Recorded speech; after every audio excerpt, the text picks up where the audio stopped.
is what we use. So if they're still maintaining reading all your rights without charge, can they do that?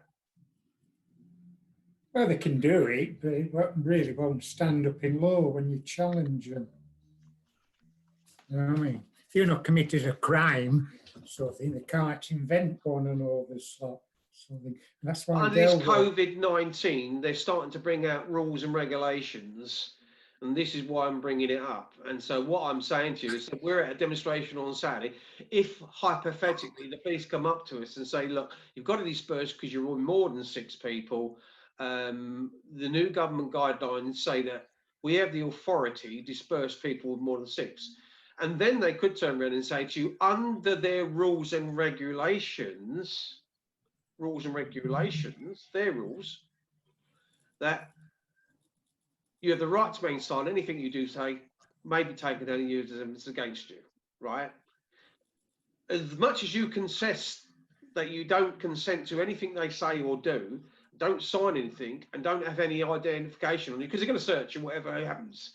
They're going to whisk you away, probably rifle through your pockets, wave through your purses or handbags or whatever any luggage or anything you've got on you, they're going to go through to find out who you are. They want to find out who the living fiction is.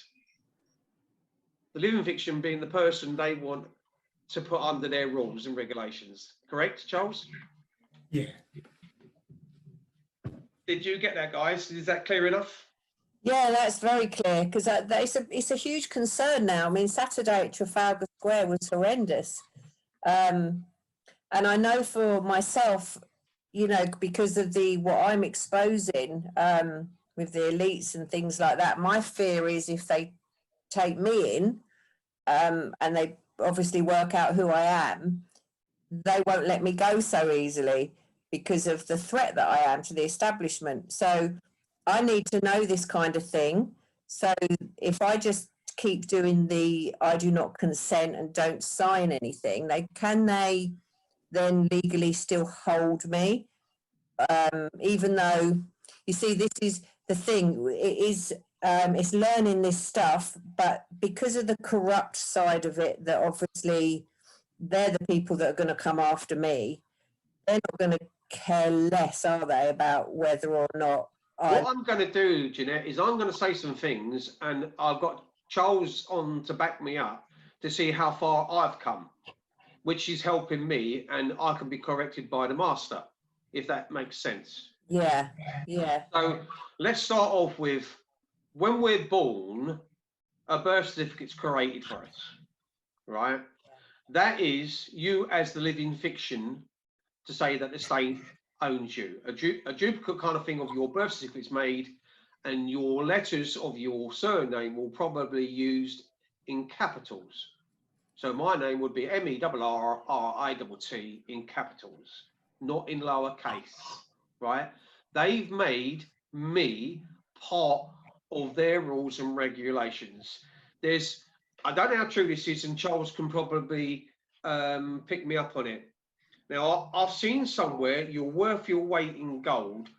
So if I'm born, say, 6, 7, 8 pounds in weight, the gold reserves to this country, are they buying my birth weight in gold, right, to say that they own me? Am I right in that, Charles? Yeah, but it's really sterling. Sterling. Silver, sorry, silver, because that's what sterling means, silver. So weight in silver. That's what sterling. So I'm right in that fact. So yeah, what you become is you are born the living man and the living woman, right? They give you by your birth certificate a living fiction. You're a fiction to them because they can do what they want with you, and that's what they do. So therefore, it's like they put like your vehicle that you drive, you're only the registered keeper. If they want to put parking tickets on it, they can do so. If they want to clamp it, they can do so. Yeah. Right. So they do all this. And the thing that I wanted to make sure that if we're going to do demonstrations and stuff like that, that we're aware of what we're actually doing. Because when we're out there, it's easy for us to get angry and to speak up and to say something, you know, and you can't do that, you can't do that. And that's what they want you to do. They want you to, because like they want you to respond. Do you know what I mean? Yeah. They want some sort of interaction with you. Am I right, Charles? Yeah. So I'm getting there slowly, Charles. I'm getting there. So what you are then, see, there's a name called the straw man, which has no soul, no empathy or anything. It's empty, right? That's what they want you to be. They want you to be something that you're not, right? When you are a living man or woman, or born as a living man or woman, that's who you can, by common law, that you can claim to be, that person. And the laws, everything that this government does in acts and statutes are rules and regulations.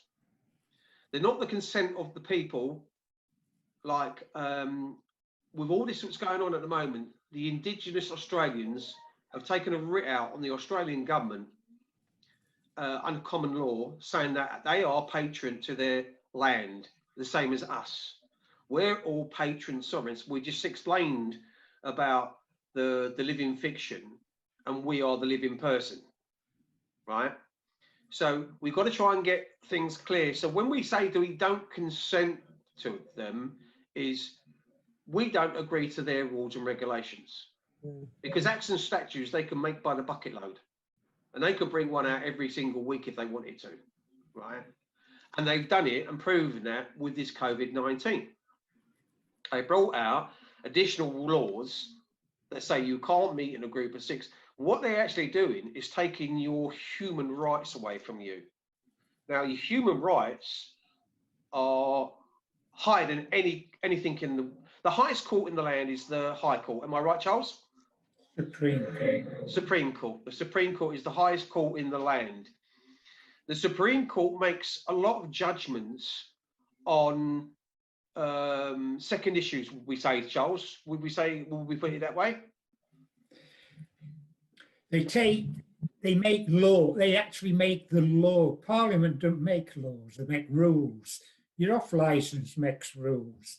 Your supermarket does, your barbers make rules, same as Parliament. People who make laws are judges. And that's when people take a case in through the court systems and they end up at the Supreme Court, or even before that, in actual fact, the High Court. The judge listens to both parties and he makes a law based on the facts of the case and all this lot. And when he makes a judgment, it becomes case law, lawful precedent in law, common law. They make laws, not MPs, not prime ministers. So when we meet Wednesday, right, we meet Wednesday with Louise. He's going to do the audio typing. Ken's going to do the filming. And we've got Delroy, myself and you there. Now, we're talking about case law. We are going to use a case law in my case, correct? Right? Yeah. Which is a case that's already been preset. Yeah. The law is already there. It cannot be denied. No. Are you following it with this, Jeanette? Yeah, I am, yeah. And so therefore, what we do is we use that case. So for argument's sake, I've heard Charles use it many, many times, Hennessy versus whatever. So it could be Merritt versus Hennessy or Merritt versus Hammersmith and Fulham Council, hypothetically, right? So we take them on, but we use an existing case where there are some similarities with what we're trying to do. Do you understand what I'm saying? Are you with it? Yeah. Yeah. If you don't understand anything, just put your hand up and I'll let you come in, and then Charles can back me up on this. And if Sue, if you're not sure, please put your hand up, and the same as you, Sandy. So what I'm trying to get to all of you is you've got to understand that your birthright is taken away from you, full stop. Right? That's the most important thing.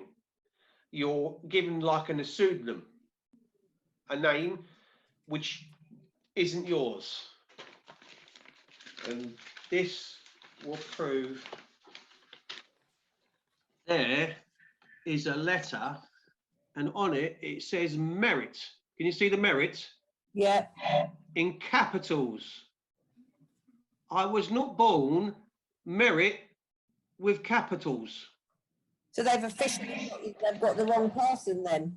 Exactly. Well said, Jeanette. Exactly. I can contest that and saying that is not addressed to me. That letter is not addressed to me. Another thing is they also use a franking machine. And on the bottom, it's got orange lines on it. I don't know if you can see the orange marks. Yeah. There's orange mark there. There. You can see that orange mark? Yeah, can. Right. That's all fraud.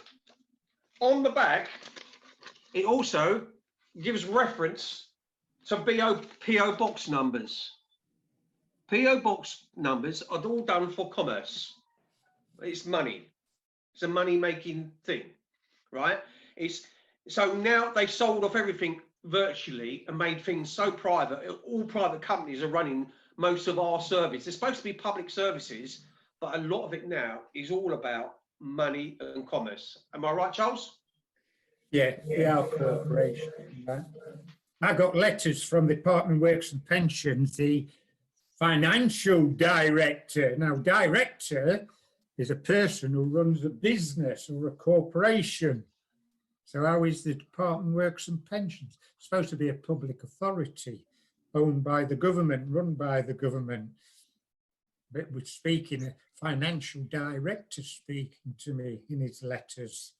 So they've sold out, they've sold it out. It's a business. Same with everybody else. The courts are a business. They're all being sold out and all this stuff. But anyway, what Alan's just said to you, you see, this is actually a letter to me from my MP. There's the crest of Parliament, the Queen. But if you look, there's a Queen's head. frank sort of thing, stamping mark, so of the Queen's head. All letters between parties or two people talking must have a stamp on them like that with a Queen's head, or your official stamp, what you get from the post office, to make it lawful. You know what I mean? So whatever value must have stamps on. That's what Alan's trying to say. If it's franked with no stamp with the Queen's head on, then the letter is fraudulent. So what you could do is, if you've got a letter come through your postbox like that, and you notice the orange franking mark on it, you can turn round and return it to sender. You don't have to open it. It's fraud. It's fraudulent. You don't have to open. If you open it, you commit yourself. You're allowing to become part of the problem. You're coming to their rules and regulations. So what you can do, there's a couple of things you can do. We used to have a thing called the Postmaster General. What the Tories did is an MP called Oliver Durden, who's the supposed to be now the Postmaster General. In other diversified ways, they put different jobs onto one controlling person. They do it in the councils everywhere now. One man doesn't do one job anymore. He has to multitask. So Oliver Durden is the Postmaster General. He has to, right? Because again, we're talking about Human Rights Act, and we're talking about the Universal Postal Union, which is what this country signs up to, right? In Bern, Switzerland. If you didn't get any justice from the likes of these people sending you these, you either write to your Postmaster General, which is Oliver Durden in London, and saying them, you've been sent fraud letters. You can send the whole thing to him, just put it in another envelope and post it to him as fraud. And then we got a young man. And that's simply because they used a franking machine instead of a stamp. Yeah. Yes. Makes it unlawful. Because that's what it's for. The Universal Postal Union was made years ago, this and another, to make it official to send documents between people and all this lot. And as Alan's saying, at the back, when you see a PO box number, That is unlawful because it has to have a valid address to be returned to. A PO box number is not a valid address under the Universal Postal It's Union. out and out fraud. Yeah. And my mate, Del's come in as well, which is brilliant because Delroy is absolutely brilliant. And I want you guys to listen to this guy because Delroy and Charles are absolutely superb. And I've learned, Charles keeps throwing this at me now. Delroy is bringing you around to his way of thinking and he's starting to throw that at me now. It's not, there's so much to learn. Don't get me wrong. Charles has given me loads and loads of paperwork to read. You can't do it all by reading something. We've got all busy lives. I know we do. We all have busy lives and we have to do things with our own personal lives. But what I would say to anybody is, which I've been doing, is when I've been finding 5 minutes, I just go onto YouTube and I type in common law, right? And there's a guy on there called John Smith. Sandy knows John Smith. He knows him, a Scottish guy, and he is very, very good with his common law. But there are other people, like I think it's Bibber Buckus, is it Buckus? Something like that, yeah. Bieber. She does one as well, and she explains quite a lot about the fiction and the non-fiction, the living man or woman, your birth certificate, your assiste vitae, and like Delroy, he can go back to Babylon times. So Delroy really does know his stuff. And if Delroy wants to come in, because he will pick me up if I'm going off track slightly, and I want Delroy to come in as well. But if there's any questions you want to ask, Jeanette, do you want to ask anything in particular? What I get confused about is, it seems to me that common law is the only sort of real tool that we have left to fight with, because what they call the actual laws and everything are just being abused. Acts and statutes. Pardon? Acts and statutes, they call them. Yeah, and they're trying to enforce all this stuff around the COVID thing, for example, at the protests now, because that's going to be that we're really contending with. How are they getting away with still acting as if these things are laws when actually they're just guidelines? So they're not There's no way to answer that one. They don't even have any right to enforce them, do they? Is Del there? Yeah. Just give me a second. I'll move in a sec, Alan. She's right, and I'll give you just 2 seconds. I'll move in 2 seconds, but she's right. Just let her finish what she's saying, and yeah, I'll explain it in a way by showing some information as well. Is that okay, Jeanette? Yeah, no, it's cool. I'm just grateful to be able to learn anything here, because This is what I'm trying to do with Sue, and that because Sue's an intelligent woman and she's got a brilliant memory, but she, being truthful, I think even Sue will tell you she's finding it hard to grasp. yeah, see, where have I gone? Something's happened there. No, that's Delroy, probably. Oh, okay. That's either Delroy doing something with his screen to show you documents, or Charles. The guys are brilliant. Is it you, Charles, or Delroy? Me at the moment. All right, sorry. Can you see that, Jeanette? Yes, the birth certificate. Yes. Now, if you look at the first column, which it's on the left, you Charles see, Ernest. but you see how it's wrote. Yeah, in Capital letter lowercase. C and small case, and Ernest, my middle name, capital E and small. Then number 3, section 3, boy, Father Harold Spencer. So I'm Charles Ernest of the Spencer family, because the Spencer's not underneath Charles Ernest, right? But if we look, if you look right down at the bottom right, register of birth and deaths is an A. Bamford. But you see how it's a small case, capital first, if you know what I mean. Yeah, like you do with names. Yeah, well, really also over, it's not quite on here, but over underneath Charles Ernest, you actually see Bamford. But the Alice is missing. It's in small case, you know what I mean? Right. Now, that was done on the 17th of May, 1951. She is, Alice Bamford, the representative of the Queen. But the Queen can't come to all registrations of births, right? So somebody from government, she gives her royal command to certain people to do it for her. She's acting for the Queen. So basically, Alice Bamford met my parents this on the 17th of May, 1951. I was born on the 14th.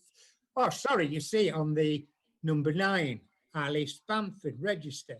Register representative of the Queen for births and certificates.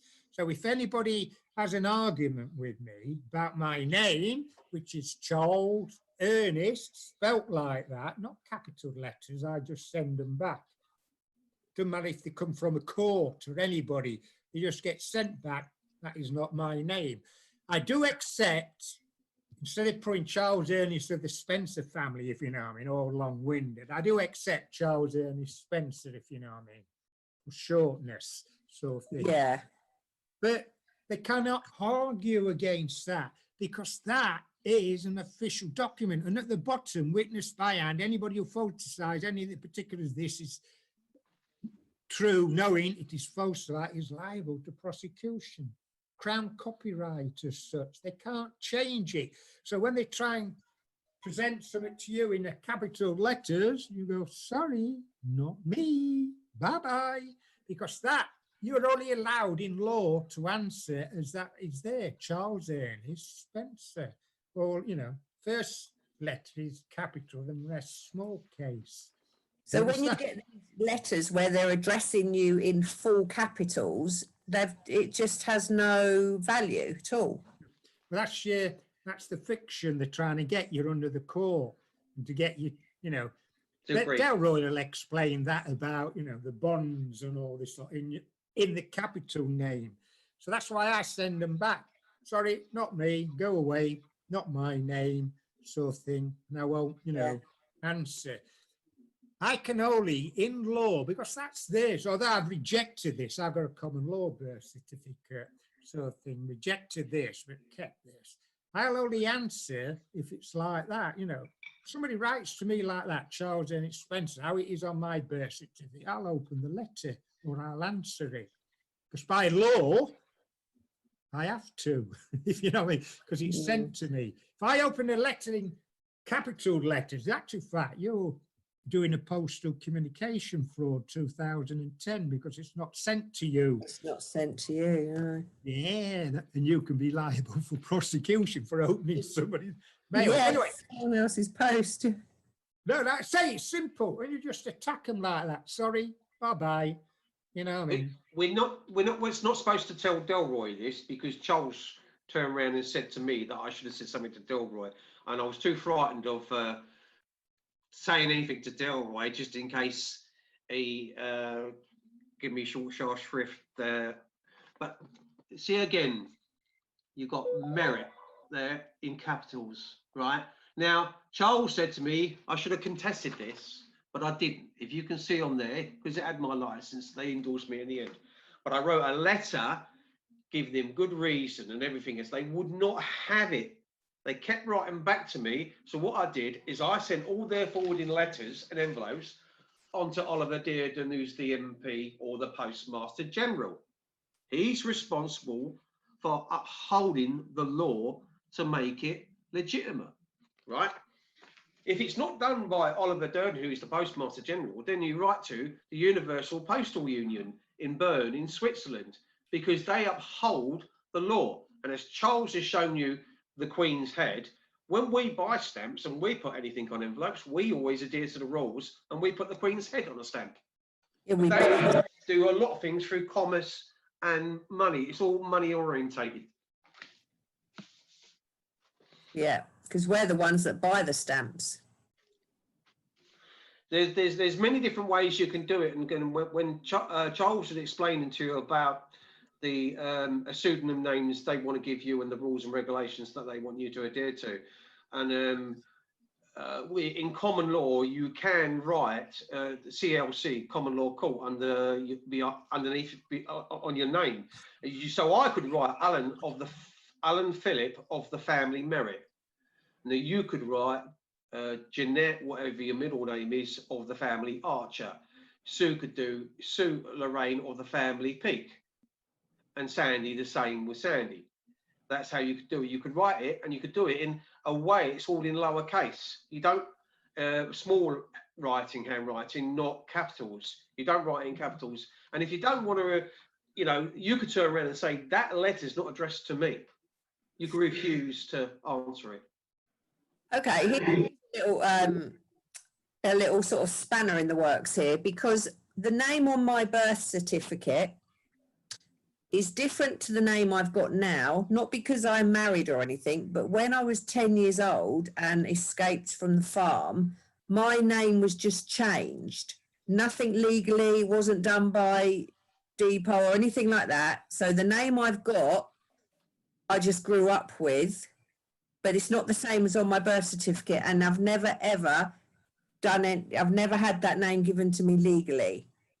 But I still managed when I was an adult to get a passport and just told them that was my name. So I've got all my legal documents as an adult now in this false name that was given to me to when I was taken out of the satanic abuse. So is that a positive or a negative? Could I use that in my advantage, or is it a disadvantage? There's still I way would to say, come in. I would say if you murdered somebody and the charger is Archie, you say, sorry, my name's Shaw, whatever it is on your birth certificate. So That's what I don't understand, you know, when they turn around and say, if you have a partner, you can live with a common law husband or wife or common law partner. If you murder somebody, and the common law did murder such and such a person, how is it that they can use certain terms of common law? And then councils are starting to go back to some common law to move travellers on and things like that from parks and places like that. So it seems strange when it suits them, they go back to the Magna Carta. Right, I was just going to say, Jeanette's question is straightforward. It's not. It's the fact that you've got a birth certificate, so the numbers on your birth certificate are linked to your estate. So regardless of what your name's on it, it doesn't matter. What they do is they link it through the. So if you've got a name that's similar, what they've done is because your name got changed, whoever changed it, even if you changed it yourself, because you've been in care at some point, the government, should I say, the councils and those who had the estate originally knew that it was you because they had care of you at that particular point. So even if you've changed your name, they still have your estate, and you can link it back to your estate because they followed you since you were from when you were born to where you are now. So, just start asking, have you ever worked in this country? Yeah. And the thing All is, right. yeah, Quick question. Yeah. Have you ever paid tax and national insurance? yes. Right, that's how I've got you. I told you, I knew straight away. That's why I'm asking you questions, because I know what I'm asking for. So what happens is the national insurance number is linked back to your birth certificate through what's called this. I'm going to go for it in a minute anyway. I've got it up anyway. It says the KV Act. So anyone who's paying tax or national insurance through Social Security, that numbers are linked to your birth certificate estate through numbers, so they can link your name back to your estate via the numbers. So you can't operate in this system without them doing that. So anybody who's outside of that completely doesn't pay tax on national insurance, they're not under the SESTA KV system. If you pay tax on national insurance, you are under it, because they do it through the national insurance number. It's basically a social security number. It's how they link it back to your estate for your birth certificate. That's how it's done. So they do it through SESTA KV. I'm going to get in on it in a minute, but that's how it's done. So even if your name's slightly different, don't matter. That's why he was able to obtain a passport, because when they go back and look at your estate for the council, they'll link the original name back to that. So even if you put a different name on it, they'll still know that it's originally back to the original estate you've had through. Except So I was never in care. So would that still work the same? yeah, because you've been registered. So at some point, it don't matter where you've been registered, they've got some sort of trace mark on you because you were born in a hospital. You weren't born in the middle of nowhere in Africa or somewhere like that. You were born in some sort of hospital where, I'm going to get into it in a minute, where they prick the soles of your feet. And there's been somebody, even if it's not your mum or dad, somebody, the doctor or the midwife or somebody, has created what's called a live born record. And then from that, in the hospital, they've then created your estate. And then that information was sent across to the council and you've been registered. So at some point you've got that. Otherwise you can't pay tax and national insurance because that's they link it back to Yeah. that. So that's how they've done it. So somebody's there, even if you want your natural mum or dad, it don't matter. Somebody's done it. So you've had some sort of custodianship over you somewhere. I don't know who it's done it, whether it's been private, whether it's been council, but somebody's had custody of you at some point.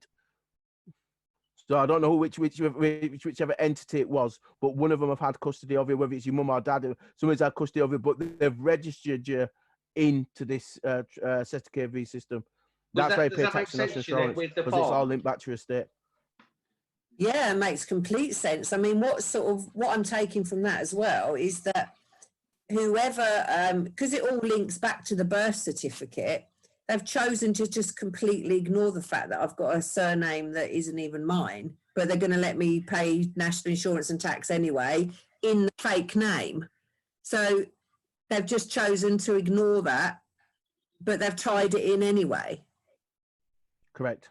That's exactly what they've done. They know it's you because your numbers, it's linked by the numbers. So your name, it don't matter what name's on there, it's just linked by the numbers. They still link it in via the numbers. The name still exists and it's still there, but you'll be just using a different name. But they'll link it back to that because at some point, somebody somewhere, if it's not your mum or dad, has had custody of. Did you ever go to school in this country? Yeah. Well, that's how they've got you then. That's it. Yeah. So basically, in order to go to school, you've got to be registered because the school collect the stuff of the birth certificate. So somewhere the council or your mum or dad, somebody's had some form of custody of it. It's if your mum or dad or and the council, somewhere or another, and they've got that issue. And from that's where it's been created. So even if you use your original name in primary school and then you change it at 10, they've still got that name from that original standpoint with the numbers on it that links it back to that state. And What then they just take it from there. is my mum bribing the headmaster at the primary school to take me with the fake name. So Yeah, so if they're bribing him, that means they had the original name because they had to have it on the birth certificate. So they knew it was you, but on their system, it'll have your original name on it. But on whatever you've called yourself, they've let your mum use that name, but they still will use the original one. wow, I mean that's Yeah, they can do that. I've seen it happen even these days. They can do that. It's not a problem. They don't mind it as long as they've got a birth certificate, so they can still claim off the estate. So they don't mind that. They don't have an issue with that. It's just that on their official records, it'll still be linked in. That's all. Can you see this? Thank you. Yeah. That's YX353892B for Bravo, right? Yeah. That's my national insurance number. That's how they get you. Yeah, tax numbers, that's shut. They're all linked back to your estate. That's how I do. I'm going to get you. I explain it all, but and this is where the problem has come in this country because we had issues here that we shouldn't have had to deal with, but unfortunately we didn't. We don't really get a choice in these matters because of things that are beyond your control. That's been like that for a long time. It's not your fault. It's not anybody's fault. It just is.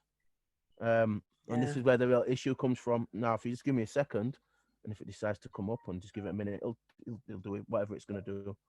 This is what I wanted to do, Jeanette. I wanted you.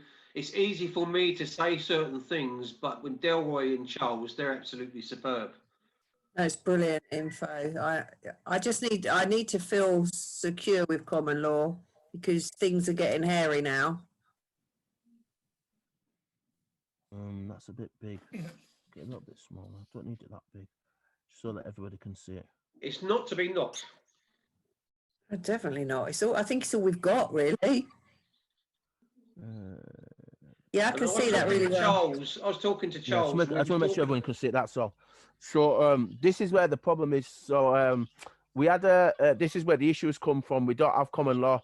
So 1066 people of England held, this is the key word, and I take the A off it on the two L's because when you have a letter one consonant, two vowels afterwards, the word doesn't mean what you think it means. But that's a whole different issue of language. I'm not getting into that tonight. I want to stay. So the law deal, not our law deal title to their land, not even a king could take the land for not paying a tithe. So remember, the people held the land. Remember, not the king. William the Conqueror, 1066, stole the king's title and took the land of the people from William I, 1066, to King John, and this is the key one here, King John, 1199.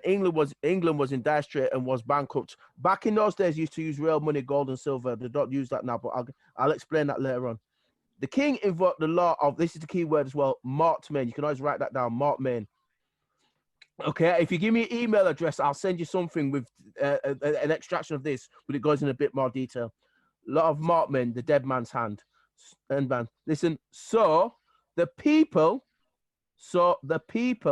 couldn't pass their land. The people couldn't pass their land onto the church or anyone else without the king's permission. Modern day probate. Remember what happened to your state because it goes into probate. Keep in mind. Without mortmain, the king would lose the land he controlled. The Vatican didn't like that because the king owed lots of pounds, real gold and silver, to the Vatican. King John refused to accept the Vatican's representative, Stephen Langton, whom the Pope Innocent III installed to ruling. This is where the issue really comes from. This is what's been going on. It's why you don't have statutes, why you've got statutes in England. Oops, gone too far. Gone just a bit too far. I want to do this last little bit. England, or religious fact. In 1208, England was placed under papal interdict. Interdict means probation. Okay. Now I'm going to get onto the next bit of this, which is relevant because this is why we've got the problems you've got today. So I'm just going to make it a tiny bit smaller, just because I want to make sure. You know, if you don't follow it, say something. And No, I'm following. ask Delroy because you know sometimes Delroy you speak very fast sometimes. No, I'm following. Honestly, I'm good. Let's say so 1213, because you remember Alan mentioned Magna Carta. So let's get into why we're going to find out why we have Magna Carta. So in 1213, and the contract called the Treaty of Verona, King John, as most kings tried to, with no avail, to establish as William the Conqueror did in a dictatorship. This seems to be the model to follow, and William set a precedent that all kings and queens would try to follow, or at least they would try to push the boundaries further set out in the doctrine written by the Church of Rome. Keep in mind the William the Conqueror, because he worked for the Pope.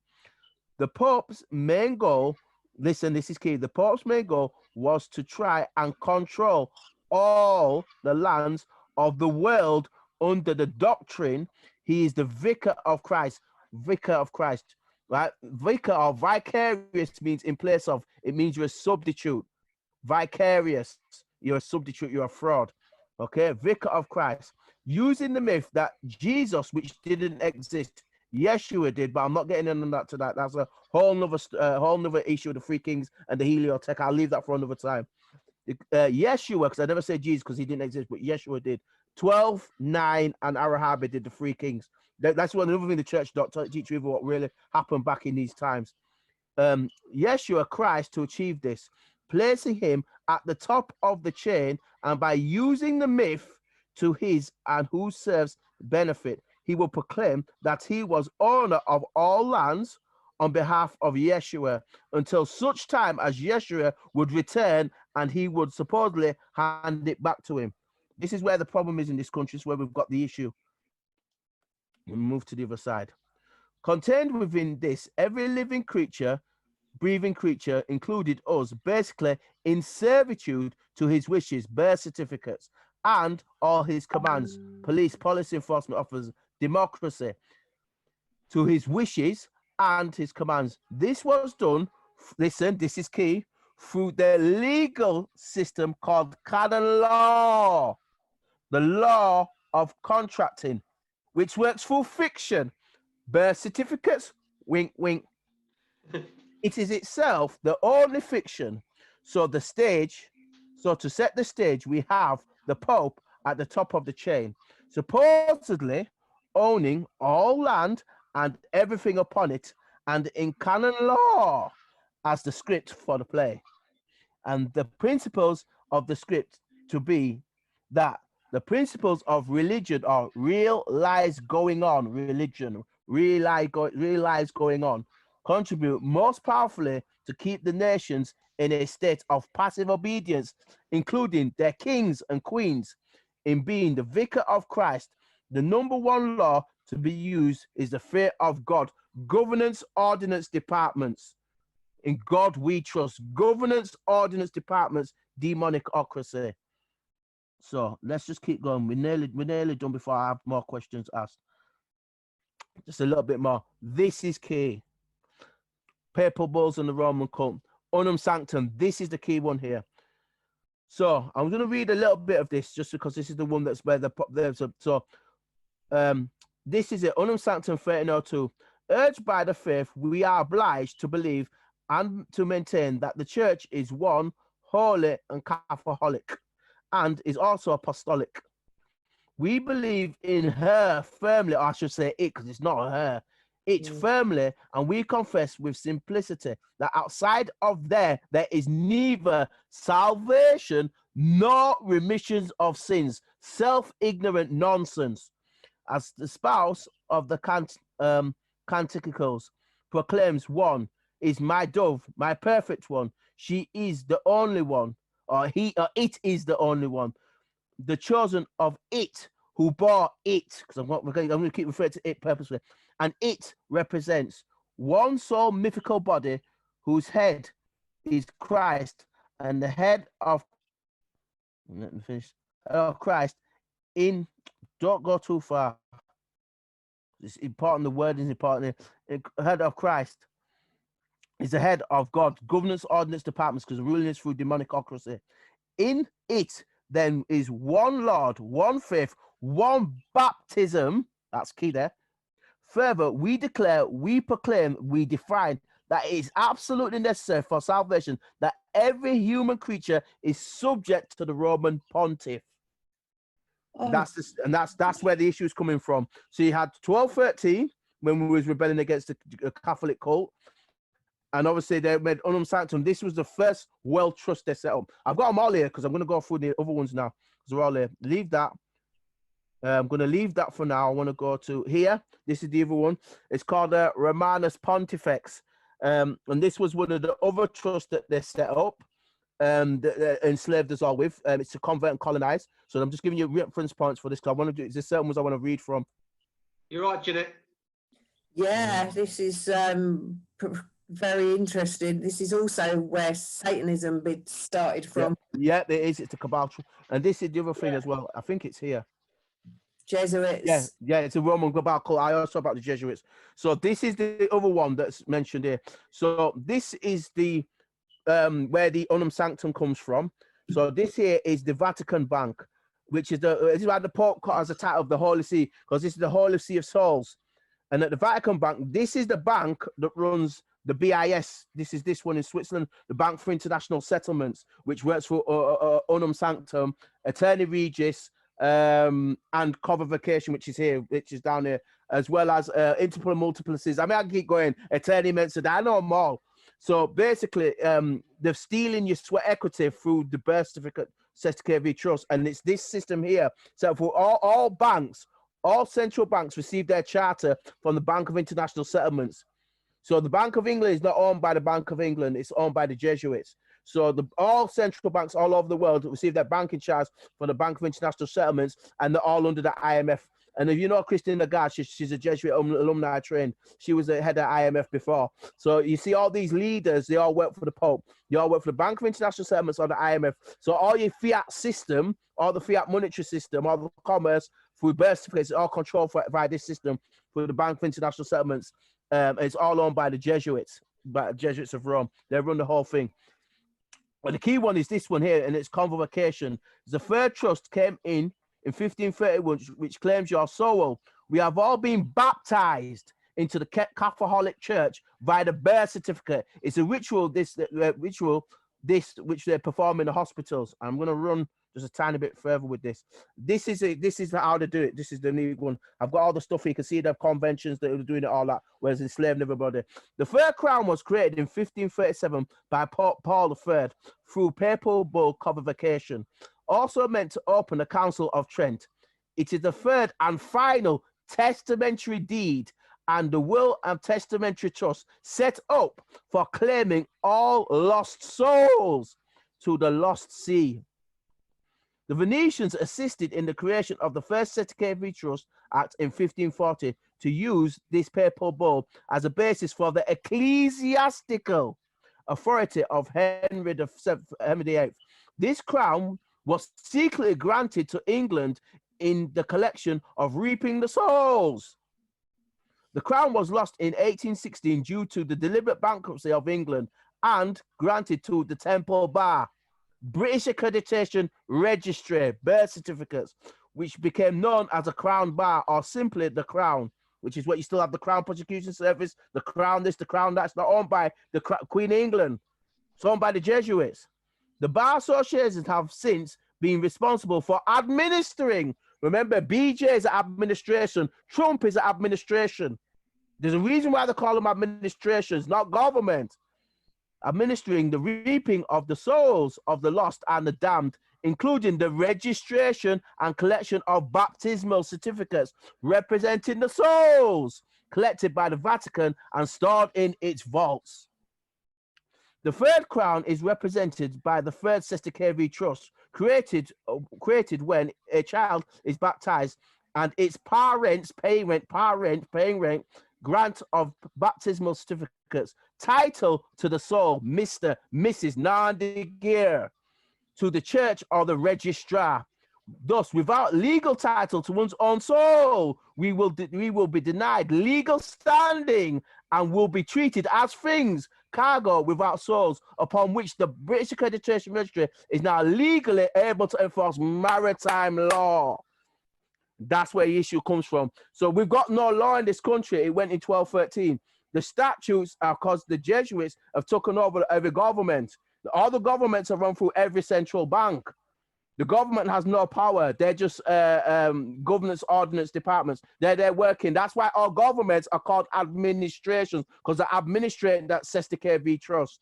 This is where the problem is. So nobody's free like that. You've all got legal issues where they've created bondage to your estate through the convocation, which I've mentioned, through Unum Sanctum, which I've mentioned, Eterni Regis, 1481, which I've mentioned. I mentioned Dom Diversis, that's another one. And I mentioned the other one before as well. It was up here. I'll just find it because it's not here. No, I want to leave that bit. I want to leave that. Here, Romanus Pontifex as well. That's the other Romanus Pontifex. So all these Sister KV trusts, all these paper bowls are set up the system we're in today.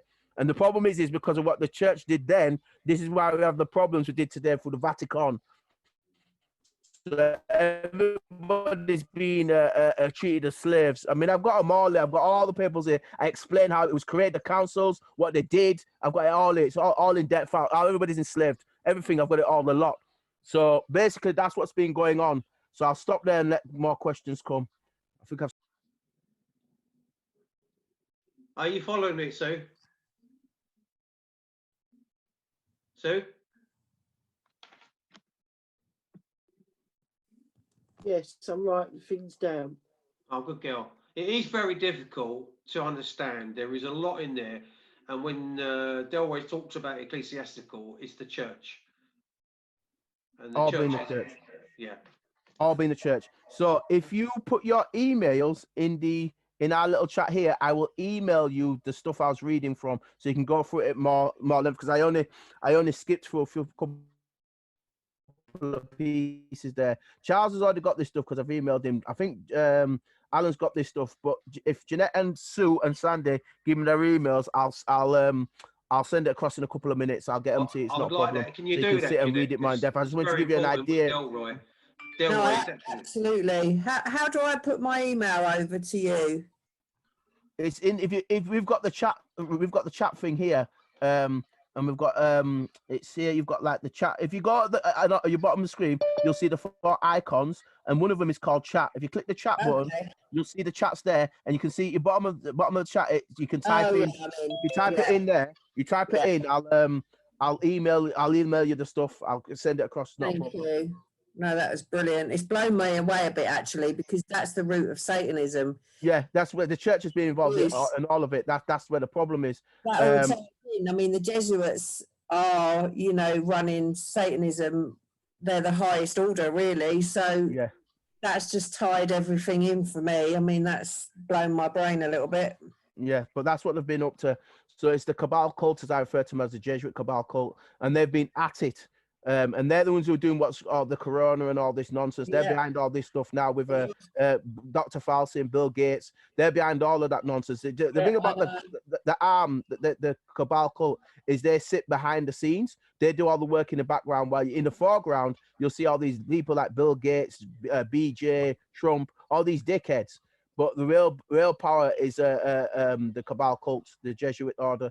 That's Yeah, the military wing of the cabal cult. They're the military wing. That's why everywhere is military, because that's there's been military coups all over the world because they're the military wing. So the ecclesiastical side or the cardinal side is the religious side, but the dictatorship, the military wing, is the Jesuit order. That's why I have two popes: the white pope at the moment, which is Francis, and you have the black pope, which is Abstacal, and you have the grey pope as well. So there's three popes, and they all work together with the Archangel of Atlantis and the Papal Ability Bloodline 13 families, which I'll send you information on that if you want it. And they all work together to keep everybody enslaved through this nonsense, even though we're coming out of slavery anyway, because we're entering the age of Aquarius. So we're coming out of all this nonsense anyway. Because the Pope works on what's called the reason why he wears that fish hat is because he represents the age of Pisces. And it's Piscean, and the Piscean energy is being destroyed, which works on the water law, the maritime law, the water law. It's all Piscean. That's why the Pope sits on the throne of Peter, because it's Jupiter. Because Jupiter represents the age of Pisces, so it's Piscean, and the Piscean construct is water. That's why they control everything through water. That's why it's all ecclesiastical maritime was water law, because it's the Piscean construct that they know about. The masses aren't taught anything. They don't get this kind of metaphysics that I'm going in on. But the Aquarian age is coming, which is ether. That's why they want you scared of coronavirus, because I did a talk on this. It represents a higher consciousness. It's all divine feminine energy that's coming in, and that's corona. I did it. It's a talk on this. It was on Facebook, but it's been pulled down now. But you can find it on Jupiter's channel. I did a talk on it explaining about the Saint Corona and the high consciousness that's coming in. Which is ether based. That's why they're getting up the 5G stuff, because they want to give us what I call a fake version of Aquarius, which is basically on the 5G level, because it works on ether, because they can't use the Piscean construct after December 21st this year, because the our part of the galaxy, our solar system lines up with the Aquarian constellation, and when we hit that constellation point, that's when the etheric energies come down, and we officially in the age of Aquarius, where at the moment we're still having a transition phase where we're leaving the Piscean construct at the moment, which is why they're still using the maritime system, whereas that's going to go out of the maritime system's going, the banking structure's going. This is why they're crashing all the economies down. I did talk about the societal reset. The economies are all going down, or the econ on Mike. It's a con. What they're doing is they're having a societal reset for this etheric energy that's coming in, and they're going to bring in what's called the SDRs, special drawing rights, with the quantum financial system, which works on ether, and it works on Aquarius, on Aquarian principles. So like when Yeshua came and he fed the people of 5,000 fish, that was because it was the age of Pisces and we were leaving the age of Aries. They knew that back then, you see. So every 2,100, I think it's 43 years, we have a natural age change. So when this happens, we have great changes on third dimensional Earth. So the Jesuits know all this stuff, but they don't teach the masses it. So they're prepping for the Aquarius stuff coming in while they're getting everybody on this nonsense on the Piscean stuff. So they're going to merge between this Piscean construct. They're going to merge in the background. They've got this 5G stuff coming in, all this Aquarian stuff coming in, and they're going to merge it with the Piscean, and then they're going to drop the Piscean nonsense and bring us into the Aquarian. But they're going to give us that fake version of Aquarius that want to give us, which is the Agenda 21, transhumanism, and all that nonsense. They want to stop humanity from reaching its higher elevation. So they're demonic. They have no honor. They know exactly what they're doing, and the masses have to take responsibility and start to wake up, which is happening anyway on a bigger scale, because everything's changing because of the energies that are coming. They know all this, and so they're trying to keep us locked in the Piscean construct while they get the Aquarian stuff ready, so they can bring that all online or ether, because it works on Aquarian principles, on air. That's why everything's going ether based. That's why everything's going online, because it's all ether, because they can't sit on the Piscean construct, because the Piscean construct's getting blotted out. So they'll merge the two of them, kick out the Piscean, and bring into the Aquarian one. That's their plans over the next few years. So I'll stop there. Amazing. It Brilliant. is very, very deep, Jeanette, and That's Sandy. right up my street, actually. Because And it is, I mean, it's taken me a long, long time to get my head around certain things, but I'm starting to pick it up, and I'm starting to get there with it. But it's not, it's, like Rome weren't built in a day. It's not easy. But you've got to remember one of the most important things that I think is the 3 C's. That you don't ever consent to anything. You don't contract to anything, and you don't comment to anything. So you say nothing, and you do nothing, and you sign nothing. yeah, yeah, Those are very important things, because if you're taken to a police station and they do read you your rights, whether you've committed a crime or not, because they can arrest you on their terms of the so-called COVID laws in groups of 6 or like that, read you your rights, trying to persuade you into their way of thinking. Another way they use it is, do you understand what I'm saying to you? They want an acknowledgement. They want you to respond back to them to say, yes, sir, I do. Yeah, they want to try and win you over. So they're either saying around and saying to you by reading you your rights, or turning around and trying to get you to come around to their way of thinking, if that makes sense. yeah, yeah. But if there's anything you want to say, speak up and say something. Same as Sue, and we've got Sir Jeffrey in. He's also coming tonight with us. And if any of you guys want to say something, just put your hand up, and then we can ask any of the guys. And this is a brilliant opportunity to ask the likes of Delroy and Charles these brilliant questions. And if there's Jeffrey wants to say something, go on, Jeffrey. Do you got something to say? Good evening to all of you. Very nice to listen to you again. If you don't mind me asking a question, Alan, it's slightly different than what you've been talking about. I would like this question to go to Delroy, if I may. When a child is born and it doesn't get a birth certificate, does it mean that it is not an entity of the UK? Also, is it exempt from any national insurance stamps to get health requirements? Or also, is it free from all taxes? If there's no registration, there's no contract, so they can't do anything. This is why they want you to register. That's correct. If you're not registered and they've got no jurisdiction, they can't contract with you. That's what the Cester KV Trust was set up to do. It was a form of, as I explained earlier, with 1213, it's a law of contracting through fiction. So if you've got no registered birth certificate, then you're classed as free being, because you've got no Cester KV Trust set up to interface with the Jesuit legal system of ecclesiastical maritime canon law, with the law of contracting and consent. So without that Cester KV system, Rome doesn't have any jurisdiction over you. Rome doesn't have any jurisdiction over you anyway. The issue is you give consent and you agree to bid a fiction, and that Rome tricks you into doing that by getting to answering your Mr. non-de guerre legal fiction name, and then Rome knows that you've put yourself in what's called commercial dishonor, and then they will, through the Cester KV system, will administrate your estate. That's what the Cester KV system was designed to do. So if they've got no birth certificate contracts, then you're free. But you can't then take NHS. You can't then take stuff from the system, because you've got no thing in their system that's recognized in their system. So therefore you can't access it. So unless you create a fiction, your own fiction, and you register that fiction, and you've got control of that fiction, and that interfaces with their system, that's the only way you could do it.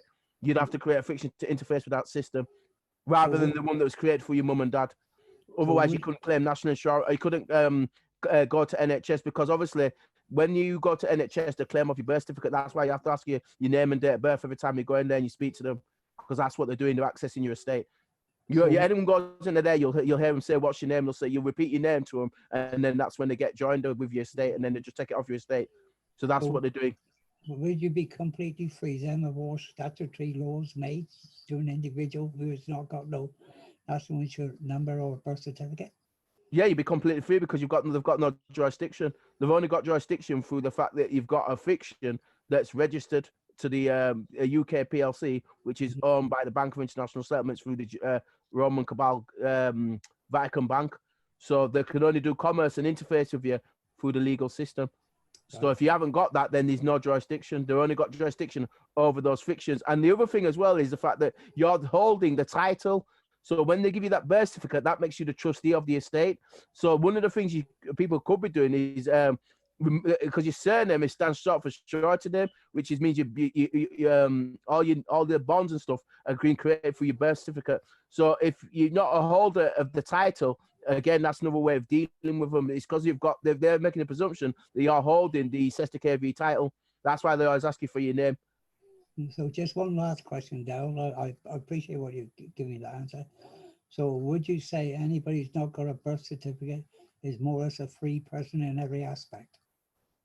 Yeah, because if they've not got one, they're not operating in the Vaticanic system in the normal way. Like some people, the elite people, Sir Jeff, they don't register their children.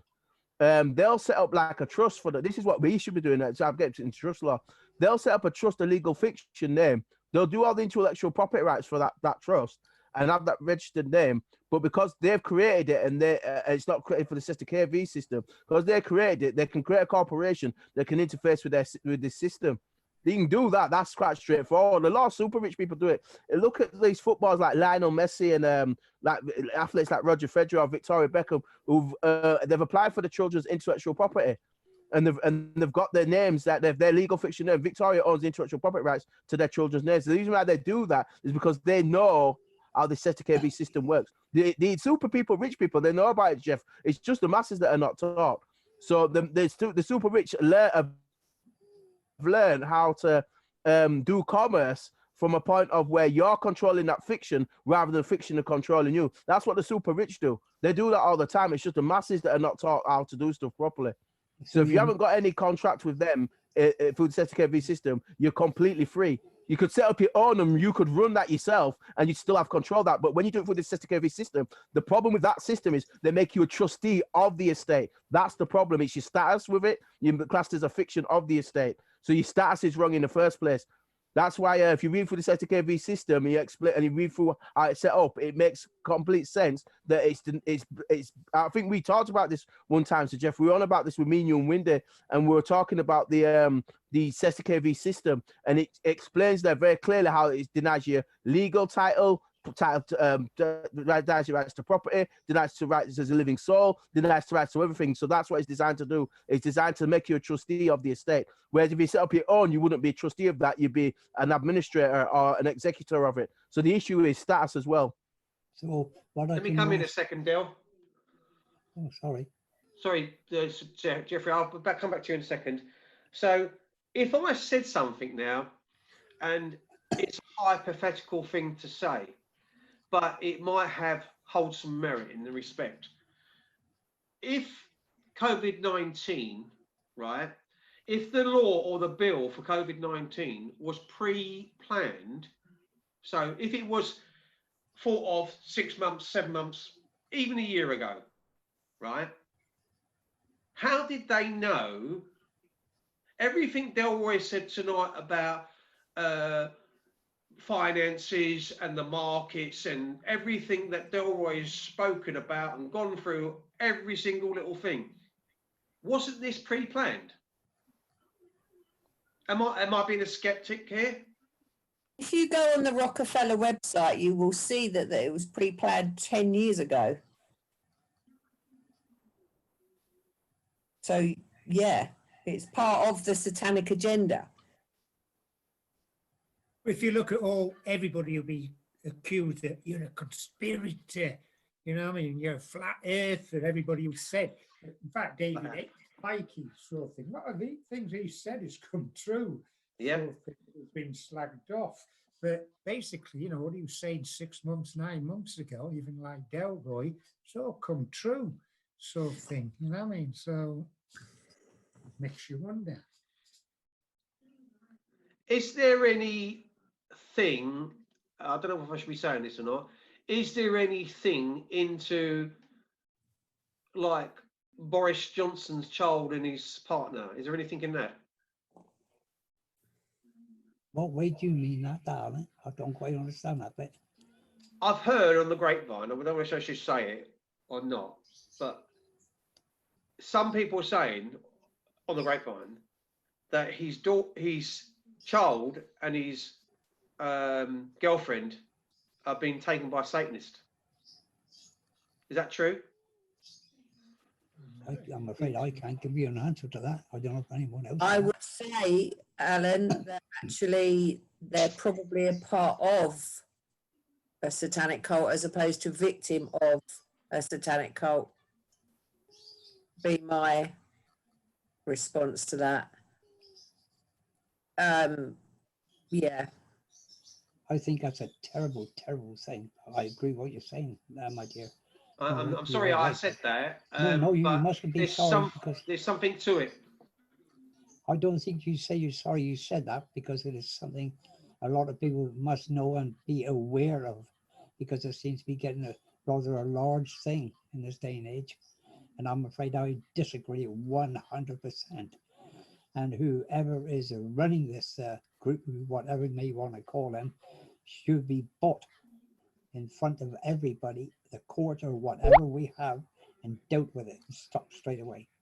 It is a barbaric thing as far as I'm concerned, and I think it's got to be stopped. And only the people can do it. And don't forget, there's very well 68 said, million. Jeffrey. There's 68 million people in this country, and no one's going to turn and tell me, apart from Delroy, which he can quote rules and regulations from many years ago, which I wouldn't even dreamt of. It's only the people that can do it. Yeah. So can you tell me, are they going to wake up to this? Yeah. I heard that lady Well said. say there now she's not surprised, and I am inclined to agree with her. But when you think you have a man who is running this country, who lives under that sort of situation, what's gone wrong? Are people?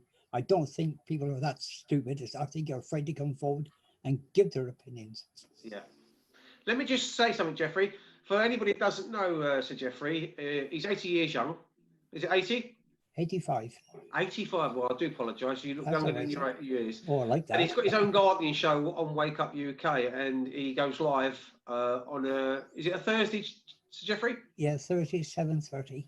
7:30. Sir Jeffrey goes live, and there's any questions you want to know about your plot of land or anything like that, or just a general chat, because he's a great guy to talk to. He's a great guy to listen to, and he's come on before with me, and we've had a little chat, and he get involved in a lot of things, and he has a very good point of view.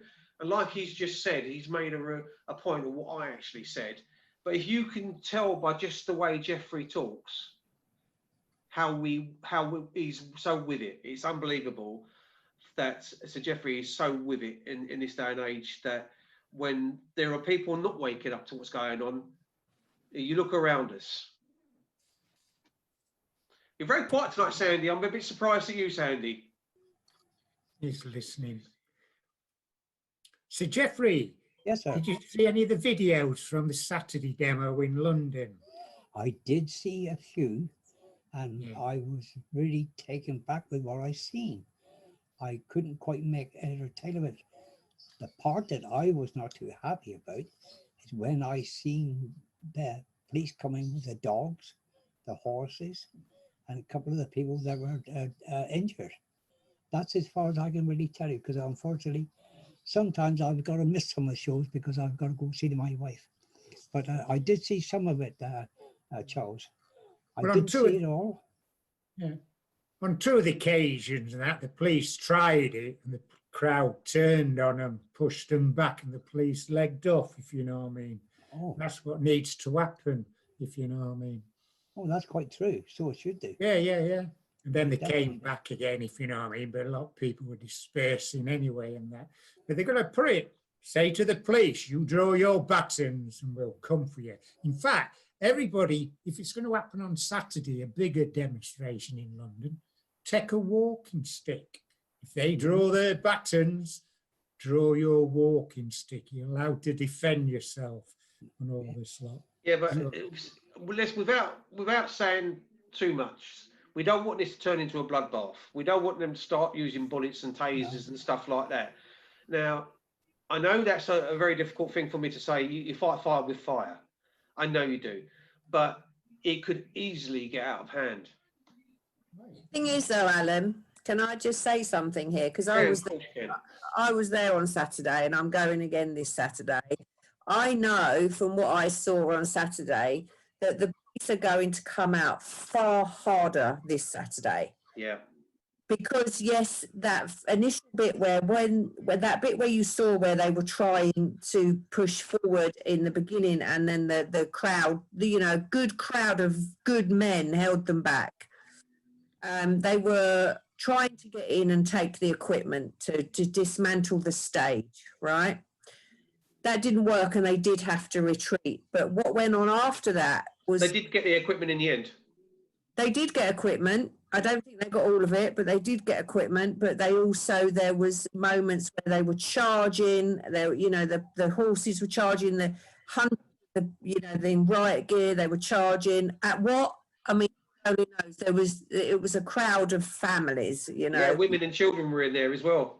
But to go back to Charles's point, I am by heart a pacifist, but I believe that we are getting to the point where I think it's going to have to come down to something like a civil war, revolution, where we have to literally fight back. Because I believe the foundation of what's going on now, the COVID and everything else, it is a satanic agenda. And I know what they're trying to achieve with it, to control us, to depopulate us, and, all the stuff that goes with that. I think we are literally getting to a point in history where we're going to have to literally fight for our rights now, and fight for our freedoms, and fight for our lives, because I think they're just going to keep coming. So I don't know if there is another way around this anymore, Alan. I think we're running out of options. Well said, Jeanette. Very well said, darling. Yeah. That was a nutshell. Yeah. I've seen enough revolutions in my life following and all this lot. The only way to stop them is to take them on. And as I've said, in fact, I put it on VK now, sort of thing. Find out all the police, where they live, ostracize the families, make the wives feel fearful for their lives, not violence, saying, I'm not going to speak to you.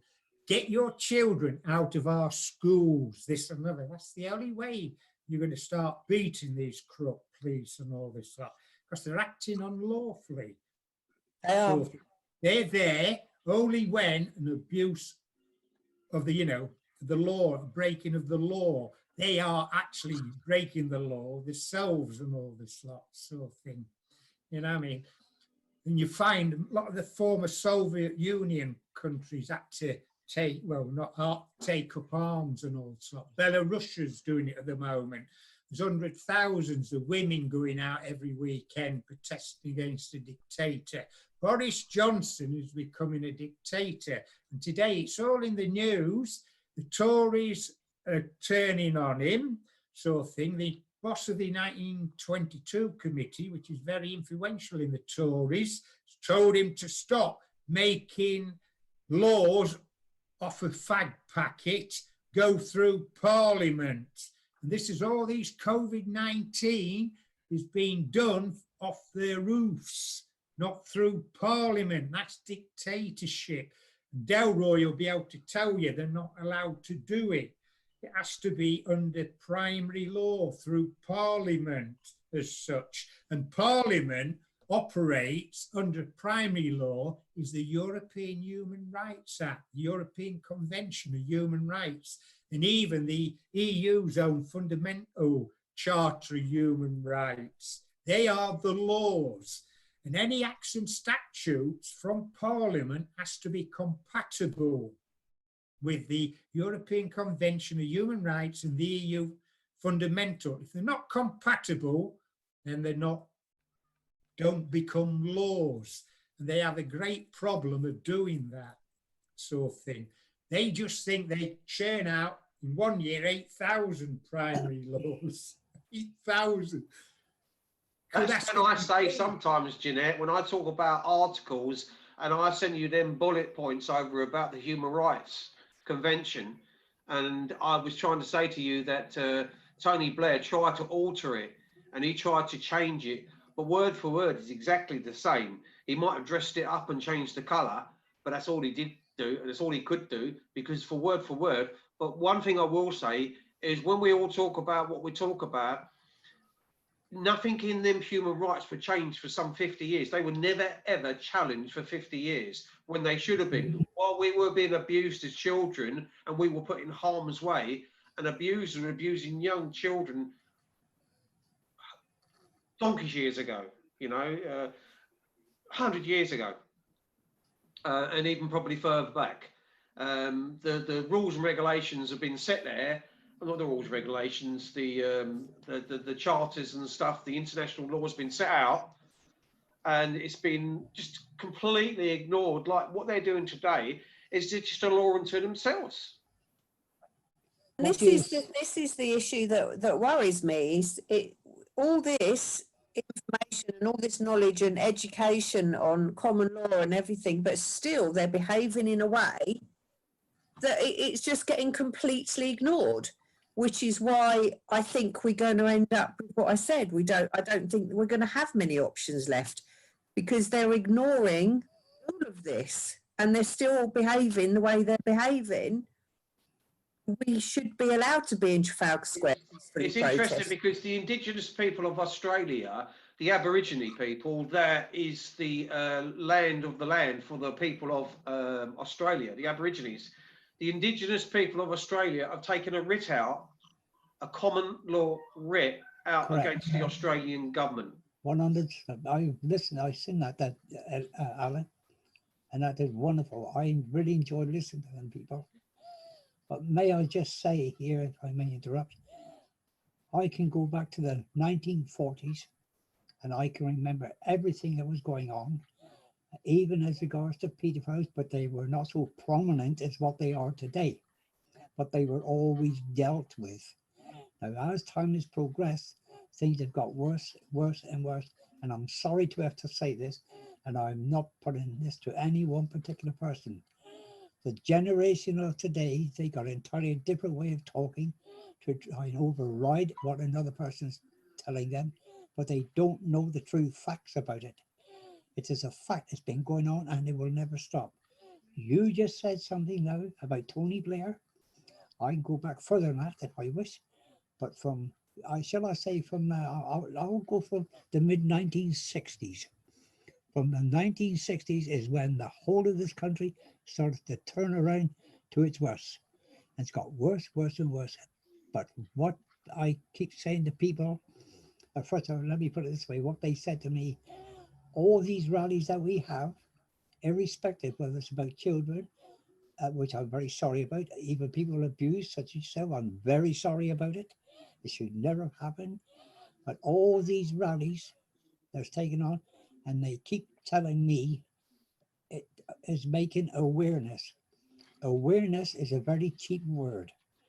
You can use that as much as you like.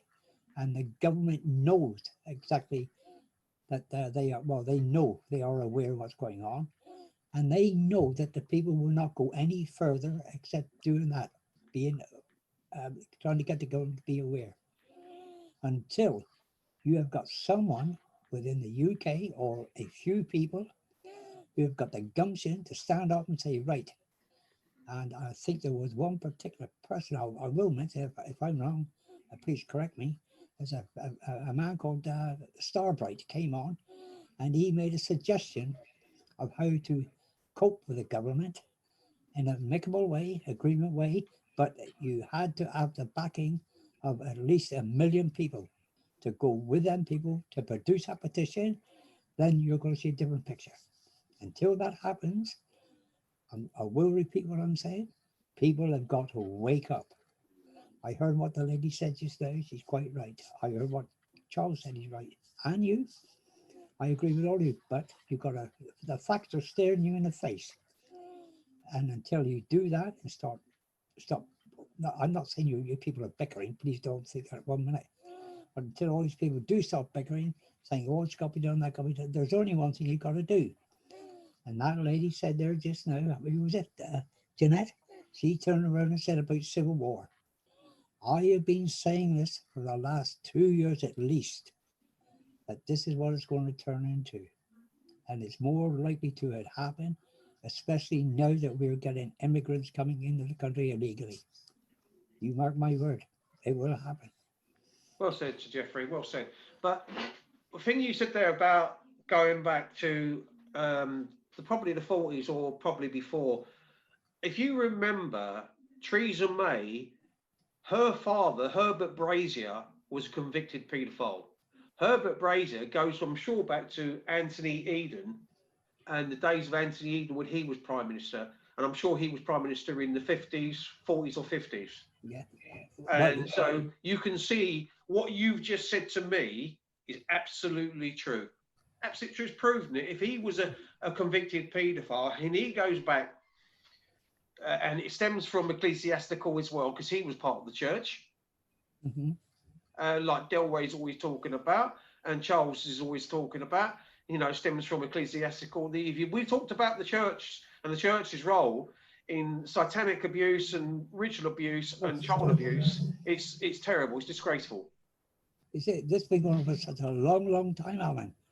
And again, I got to say, and I don't mind being corrected. No, I certainly don't. But I speak as I've seen it. I don't read books to find all this information. I've actually experienced what has been going on. And more than likely, when people get to my age, they'll look back and say, oh, well, this is how it's gone. And if that's if things have got worse, it should have been done this way, that way. Are people going to be that way inclined? I do not know. I do not know. I don't know. And I would not like to make a guess of how things are going to turn out, except for, and I'll repeat what Janet said there, I can see civil war coming in this country much quicker than what people anticipate. Yeah. But that's the way we like to hear it, Sir Geoffrey, is the way you speak is exactly how we want to hear it. We want to hear it the way you say it. You say it as it is. And I respect you for that. I thank you very much for that, sir. But I always see as I speak as I see it. Yes, Delroy, are you still there? I'm just in the background chuntering away. I'll be with you shortly. I'm just. Can I just say sorting stuff for something these that the emails. girls have sent you the emails if you've seen it? Yeah, he sent it over. Thank you. Yeah, that's what I'm doing already. I'm already sorting it out. Yeah, I'm not playing Okay. about. You're gonna have a lot of stuff coming. So No. I'm just getting sorted out now. Got about 10 or 12 documents on the way. I'm sorting out now. Won't be long. That's brilliant. Thank you. Jeanette, if you don't learn from this, it is very interesting because on Wednesday I'm meeting Charles, Del, and Ken with Louise, and we're going to go through my case, and then the guys are going to go to Liverpool and get Angie, and then hopefully Sue and the likes of Sandy, we can find a legal case, or like Charles was saying earlier on, we need case precedents that's already there, something that's been set in law. And once we've got that, they can't go against it. But we just use the common law as the legalese. Good. Good. I like that word, common law. I really do.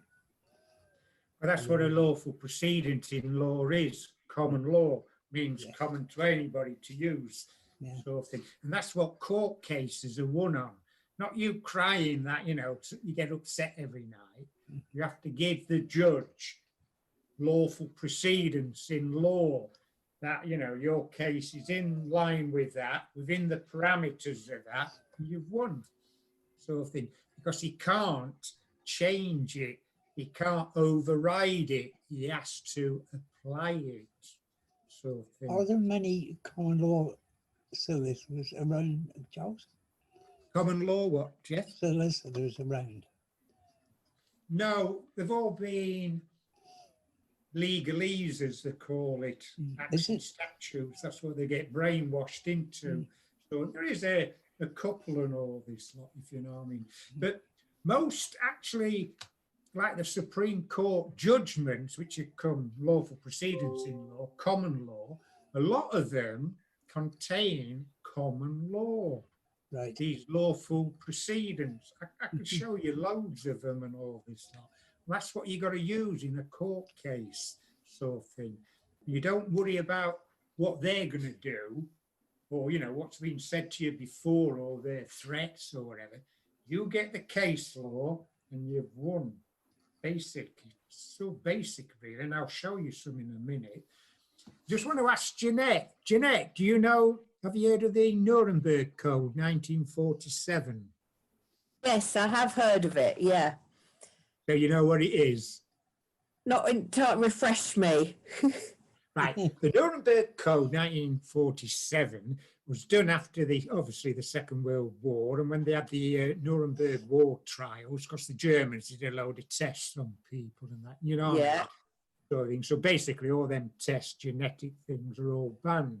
But also is banned under the Nuremberg Code 1947 is the government cannot give you injections without your consent. There's nine clauses or articles of it. But you see what Boris and Hancock talk about, oh, we're going to get a vaccine and everybody can have it. We've ordered many, this and other. They cannot. So if you invoke the Nuremberg Code 1947, that is a law. And that's an act, is it? No. No, it's a No. law, common law. So it's the No. Nuremberg Code. You're getting confused with the acts and statutes, right? Acts and statutes are underneath law. Underneath law, right? So the Nuremberg Code 1947 is a law that came out of what happened to say that you cannot be vaccinated without your consent. Yeah. You even say to him, like, can you guarantee, you know, even your doctor, can you guarantee me 100% everything in there will do me no harm? And that is one of the 9 clauses. You can't answer yet. And they can't guarantee you that, well, exactly that there's going to be no detrimental side effect. Yeah. So there's another thing you see. But you see, I brought this up and I want to show you how corrupt the government is and that sort of thing, right? It started in I think it might have been 1948, 1950. The government, Minister of Defence, was saying to servicemen, so Jeffrey says he don't know about this because he was in national services. But what they're doing from 1950 onwards, and it didn't stop until something like 1988 or sort of thing, so a lot of years, what they were saying to service people was, do you want to go to Portland Down to help in the research into the Common Cold sort of thing? And if you do, we'll give you, in 1953, it was 15 shillings and 3 or 7 days leave. That were a lot to a service person then. And this Corporal Ronald Madison of the RAF regiment there, he wanted to buy his fiancée, well, girlfriend, engagement ring. That 15 shilling then were a lot of money, 75p today, like, you know what I mean? But, so he volunteered like a lot of others did. So there he was, and with a group of 8 and 10 put into the Nation or whatever it is, if you know what I mean. He had his tunic. They all came in all with the hazard suits on, if you know what I mean. The scientists, they put this liquid onto his arm, sleeve, sort of thing. Within an hour, he was like water, mush, because all his body was disintegrating because they gave him sarin, a banned chemical war nerve agent from Hitler's day and banned from 1947, if you know what I mean, sort of thing. And what they did, they said he died through a severe reaction to an injection or whatever, you know what I mean, covering up. And there's many more service people badly injured as well, if you know what I mean, heart attacks coming out, well, whatever sort of thing. And it took a family of somebody else who got injured, say 1958 long, then started the court procedures against the government. And in 2000 and, something like 1998, whatever it was, they turned around on an inquiry, if you know what I mean, coroner's thing, because finally had one for him. And the judge or whatever it was turned around and said he was it not unnatural? Oh, death by misadventure. That's like somebody going up on an Yeah, aircraft and yeah. jumping out without the parachute if they got it on his seat. That's to me death by misadventure, you know what I mean? A mishap. Well, you know what I mean? Shouldn't have happened, but the person's own actions caused it. if you So know what I was mean. it one big experiment? Yeah. There's experimenting on service people, but telling them lies that Yeah, it was in get 'em research there. into the common cold, but it weren't. It was research into more nerve agents and that LSD and all this. Yeah, yeah. I So just anyway- interrupt, guys, for a second. Sandy, Yeah. did you want to say something? Sandy, can you mute yourself? Unmute yourself. I'm okay now. Do you want to say anything, I Sandy? have. Because you've been very quiet. I've never known you so quiet. I'm a little bit concerned about you. Aye, can you hear us okay? Yeah, yeah. Aye, no, I'm okay now. There's a couple of wee things that happened at the weekend there, it's just upset us pretty badly. You know, but other than that, no, man. But you were talking there about, it seems to be down your area when you are doing rallies. The police get involved very, very heavily down there. I've seen it. But up here in Scotland, the police are dead calm with us. That's how it should be. It should just Yeah, but the police are there. But when we're doing the rally, we tell them, we're not going to cause any trouble. Don't worry about that. We do our part, and they just sit, they listen to us. They don't bother. I mean, the one on Saturday there, the police were there, but they were standing a good bit away from us. Never bothered. Never bothered. But I don't know what your problem is down there. I think the difference is, There's a problem down in London area. I think when we have the child abuse rallies, Sandy, when we're just fighting for the children, I think we tend to get left alone. I think the difference with the rallies that are going on now is they're the anti-COVID and they're exposing all the facts. They've got big sort of top medical professionals that are discussing, the lies and, proving everything. So I think the difference is because it's not just, when I say just, but, we're not just out protesting for the children's side of things, which all us guys do. I think now what's going on in Trafalgar Square is such a massive threat to the government. That's why they're coming in hard. I mean, they were there on Saturday with batons and riot gear, and they charged. They weren't just sort of like mingling amongst the crowd, which is what we're kind of used to, but not even in riot gear. We're used to the police just mingling with us, aren't we, really? But, it's a game changer. It's a complete game changer. Well, several people had their heads smashed in Geneva. Yeah, they One got person was hit with killed. batons and, One yeah. person was killed.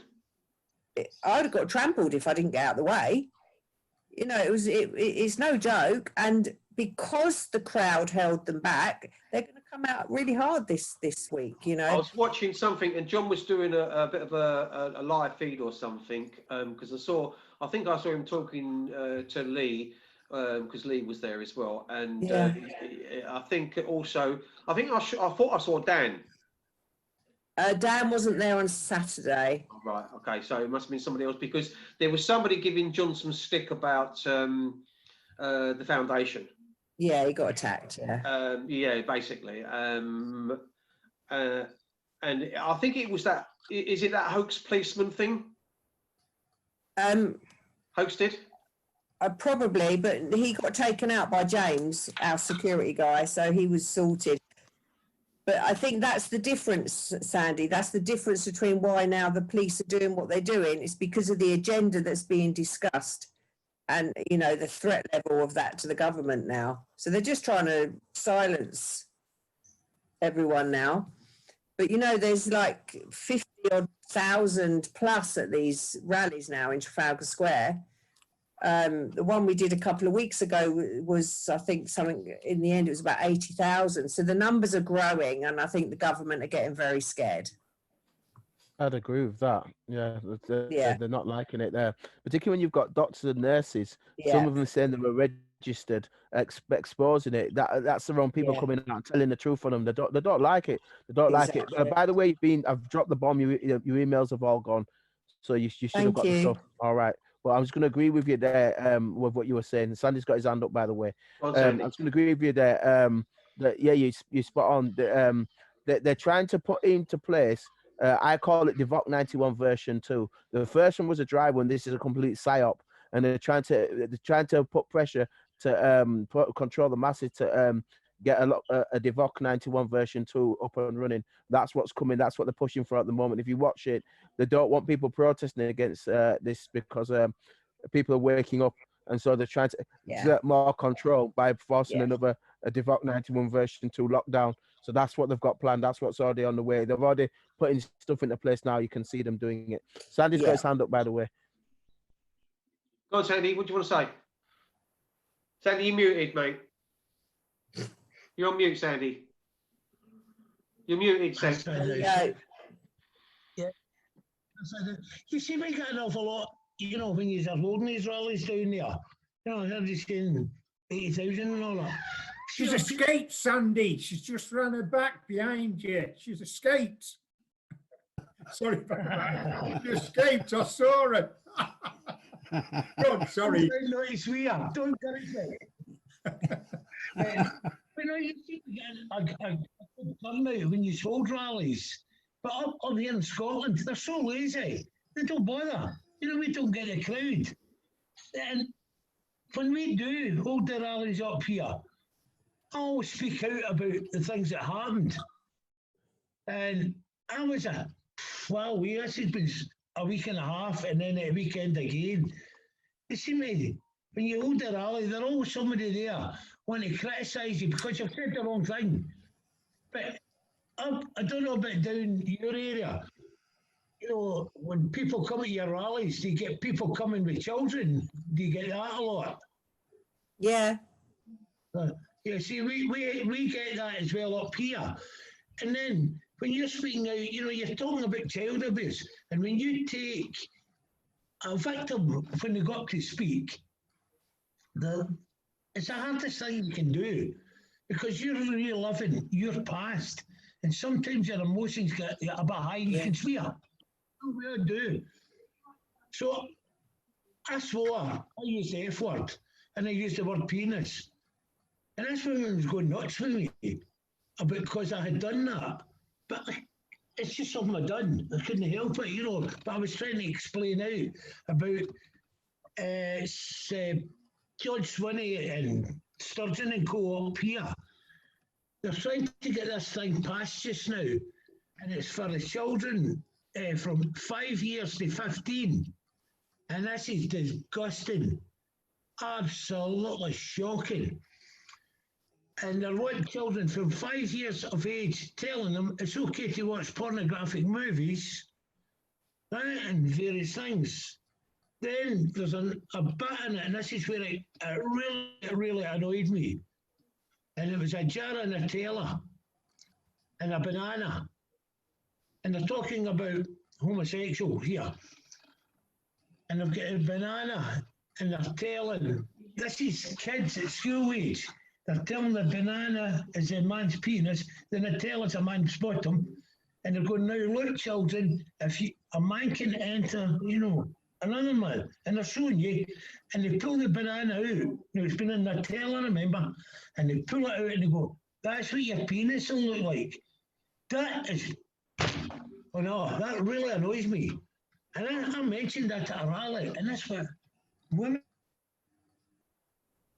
she was not saying you shouldn't talk like that in front of children. I goes, well, if you're not concerned, me saying it, why are you allowing it to happen in our schools? Because this is what's going to happen. This is what's happening, you know. And it was Swinney, there were a thing on, and it was going out live. And oh, sorry, right, we'll get it in a minute. But it was John Swinney and Co. They were at this meeting, and it's Robert, I think it's Robert Lucas. It's Lucas is his second name. And there's a new political party up here in Scotland, the People's Party of Scotland. And the SNP and this other party, they don't see eye to eye. You know, it's just, and they're bringing each other down. But this guy, Lucas, the leader of it, he was at this meeting and he mentioned about this with what they're teaching our children, you know. Yeah. And this woman, I mean, I thought she was going to fly out the window. You know, when you see her, she's, oh, no, the arms are going. She's going, you can't talk like that, you can't talk like that. And he's going, yes, I can. They're trying to get the mic off this guy. And he's going, no, I'm talking. And they're going, and she, it just went mental. And they're trying to get my mic, and he's, you know, out of place. No, I'm talking. And she's going, but you can't talk about here, this here. This is going out live. He goes, well, we're all adults here, and you don't want me to talk about it. He goes, but yeah, it's okay for youth to say it's okay to teach our children. And this is true. Now, I did mention about this the other week there at a rally, and there was a woman, and she's went mental with me because she had her grandchildren at this rally, and they heard me saying that. So what I'm trying to get through is, if it's not okay for us to talk about this and educate people what our children in schools are learning up here, why go on to me? Why not get in contact with your MP? You know, it's easy. Yeah. It's doing this. It's not me. I'm only saying what they're doing. But we seem to get that a lot, and there seem to be a lot of this now as well, you know. Warriors, survivors, attacking warriors. I don't like that personally. You know, I know a few it's happened to, things that's happening to warrior, you know. The other day there I heard about John Wedger. I don't know the full story, but I heard that John had been attacked and things like that. This is got to stop. We've got to stop attacking each other, attacking each other. This is what's happening. And this is what the governments are wanting. They want us all to fight between ourselves. Yeah. You know, they don't want, because if we're fighting between ourselves, we're not fighting with them. Yeah. If you know that. Andy, let me come in a second. Yeah. Let me come in a second. Right, guys, what I'm going to do, I've been on for 2 hours now, so the show can go on till 10:30, according to Jason. If you want to stay in the chat room, you're all more than welcome to stay in there. You've got Sandy, Jeanette, and I really want you to stay if you can, Jeanette, and listen to Charles and Delroy. I thank every one of you. I have got to leave because I have to go and feed my teenager. So as much as I'd love to have stayed, I can stay for a few more minutes, but I have to stay for a little bit longer just to listen to Delroy. And I'll see Charles and Delroy on Wednesday, and I'll see you on Saturday, Sandy. Yeah, well, I'm going to go as well, if that's okay, because the 4 years we've had nothing to eat all day, so I think it's time to. What's the time? Okay. Right, I'll see you all soon. Take care, everybody. Thank you for coming on. See you later, Alan. And thank you very much, Delroy. Thank you, Jeffrey. Guys, I've literally, I've just seen the time. My teenager's going to be screaming for food, so I have got to leave. All right, Jen. See you later, darling. So much, because I've learned so much today. Thank you, Delroy, for sending me over the emails. Yeah. And Sandy, can I just finish by saying, respond to what you just told us, and just don't ever worry when you get those reactions, because the agenda that we're fighting for is to save children from child abuse. So you just carry on doing whatever it takes. It's not a nice subject to talk about. You know, I have to talk about satanic abuse, and people can't handle it at the best of times, but we have to do it, because if we don't do it, we're not saving children from abuse. So that very odd person that you get every now and again, think about the hundreds and more that actually want to hear what you've got to say. Remember that, okay? Yeah. Don't let the negative one stop you doing what you're doing. You are fighting against child abuse, and you are fighting to save children. So just keep doing it, Sandy, because you're doing an amazing job. And don't worry when you get the odd negative reaction, because it happens. Yeah, we do, but you know, there's an old saying: if you fling shit at a wall, somebody will stick. And you get these people, and they're trying to criticise you, and then they get their friends involved. Yeah. This is what's happening. And then they all seem to be, whoa. and they don't listen. So this is where the point comes in. We've all got to stop this negative attitude towards each other. It's so Yeah. wrong. And I've heard so many people walk. This is, I was ready to walk. I'm not kidding. No, don't, you can't let it do that to you, Sandy. You've made bigger stuff than that, mate. Because but if I do, then the message wouldn't get out there. And as I've told and I put on my Facebook site, if you don't like me, listen to me. Walk away. And it's so easy to do. But they would rather listen to you and then criticise. And this has got to stop because we're fighting between ourselves. We'll get nowhere up here with that. You know, I heard about John was quit at one time. I would hate to see a man walk away. He is a good warrior. There's too many people listening to stories, false stories, and I know they're false. Because I know one person, I'm not mentioning names here, but one person that was attacking John Wedger, I know her because she caused the death of a woman. I know who you're talking about. Well, Jane and I spent all night talking to this woman from Glasgow, and that ended up hanging herself just through this woman. I hope she comes home. I want to meet her. I do want to meet her. My God, I do want to meet her. I'm sure you will. I hope I do. Guys, I'm sorry, but I do have to go. But lovely to spend time with you all, and I will see you soon. Yeah. Bye. Bye. But so I'm going as well because. All right, Sandy. I'm going to go and get them something. Okay, guys. All right, good to speak. All Bye-bye. right, Sandy. See you you, soon, Sandy. Bye-bye. God bless. Good night. That just me and you, Del. Yeah, at 9 o'clock, I think at 9. 9 o'clock. We're doing a show. I agree with Jason. I don't know where Jason is, but he gave me a message yesterday. And I agreed to come on. I suppose I meant to come on just for a little bit of Alan. I'm coming back on it. I'll be back on at 9 with T. We're going to do 12 presumptions of law. We're going to be doing that before Ed Morris comes on. So we're going to do that. Either at 9 o'clock or 8:30, we'll probably do that. I think it'll take him about an hour to get through it. So if I get on at 9, I'll be back on at 9. So I'll be doing that at 9 o'clock. So I'll be definitely on for that. Jason knows. I told him. I didn't mention it to him. So I'm on with you for a bit longer, and then I need to go for a little bit, and then I'll be back on at the 9ish, and we'll be on with 12 presumptions of the law, and we're putting these idiots. So we'll be doing that. That'll be good fun. So that'll be presented to us. So we're going to get that. So that's the other thing I am doing. That I don't know whether to do it 8:30 or 9. I'm debating.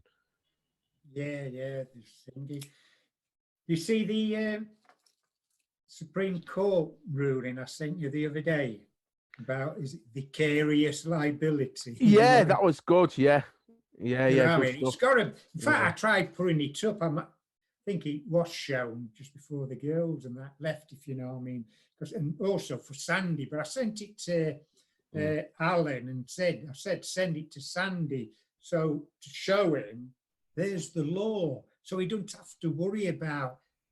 Because he keeps saying like where he was weren't in the local authority and that, you know, I mean, we tried to tell him that it makes no difference, but that case law there, that Supreme Court thing there actually confirms it. It makes no difference what they are. If they're involved with the principal people, then they're held to account. You know what I mean? The liable or the main party. You know what I mean? The councils and that. You know what I mean? Yeah. Main ones. They're responsible for administrating the estate. That's why it was good we mentioned that earlier on, because you're very right. They're administrating an estate, so they've got a certain duty of care as legal guardians and stuff like that. You get me? So you are right, Charles. It makes sense. I didn't send them all, but there's about 12 case laws referred to. But even the ones you've got here, Tyneside versus Thermal Transfer Company. You've got one about the Catholic Church, Portsmouth Trust Diocese. Do you know what I mean? It covers them all. Do you know what I mean? So there's no, you know what I mean? It's easily done, So there's plenty of information in there. If they just read through it, even if they just give it a glance, you could clearly see that this is in multiple incidents that it proves that there's vicarious liability, and that's all you're there to prove, and they are responsible. That's why you've got a range of cases, even in just this one you've sent me. There's quite a few range of cases in there that touch all these, but the principles are still the same, even if the cases have got slight differences in them. Yeah, couple of churches in there. Yeah, but you said that people don't realise they're all trusts, operating as Yeah. corporations. I know that because I've done a history of corporations, so I know that it's a body politic. I know that, but most people won't know that. They won't have a clue, Charles. But the point is, you've got the case law there, and it's there. So again, it shows where the liabilities lie. It's very clear where the liabilities lie. So, you know, you don't have to argue with people. You just show them the evidence. You know. Yeah. Well, I think it might be tomorrow. So Yeah. the printer's not playing up with the black ink for some reason. You know what I mean? But I think tomorrow the actual all my things to the Supreme Court will be sent. You know what I mean? Yeah. It's the Ministry of Defence, Department of Works and Pensions, sort of thing. In fact, looking at that vicarious liability, that you know, when I saw that mentioned somewhere, then I looked at it. If you know what I mean, that sort of really helps me with like, you know what I mean. But the thing is, got so many with the complaint managers looking at the case on about with the Department of Works and Pensions, coming, oh, no, nothing wrong, blah, blah, blah. You know what I mean? But then finally, after about 8 or 9 of them, one called Davy Brown, working up at this office up in Glasgow for the Department of Works and Pensions, he admits that there was all wrong from the beginning. You know what I mean? Mm-hmm. There's liability, and they still won't pay out. And that were in, I think, 2014 or 15, he admitted that. You know what I mean? I even put a court case in later, you know, on, and straight away it got knocked back. Yeah, because they know they're liable. They just try to hide the liability. This is why you've done the right thing. They want to. This is what they do. It's delaying equity. That's why these courts are corrupt, because what they do is delay equity. You put a case in there that will bring them down. It's easy. They put together. It's not a problem. But when you come to getting them to mess them up, the judges call what's called strikeouts. Remember I told you about this, where they come into a case and they use their ecclesiastical fraud for working for the bar and say your case has no merit and they strike it out. That's bollocks. You know, and I both know it's all nonsense. They're doing it because you have a legitimate case and they don't want to have to face it because they don't have to be responsible. So they're just fraudulent. They come in and strike cases out. I'm familiar with that stuff. They've been doing that for years. Do it all the time. You know that. I know that. Yeah. Well, I mentioned to the Supreme Court, I said, basically, these have been sent to you because, you know, your lower courts are institutionally corrupt. They are gatekeepers. Exactly. I mentioned it. That's all they're doing. Is Jason still there, Charles? Huh? Yeah, I'm still here, mate. Is Jason still there? Yeah, I'm he here. just spoke. All right, I didn't know he was still there. Jay, I'm on at 9. We'll be on at 9. Remember what you told me earlier on? I gave you a message and I got back to you. Oh, right, okay.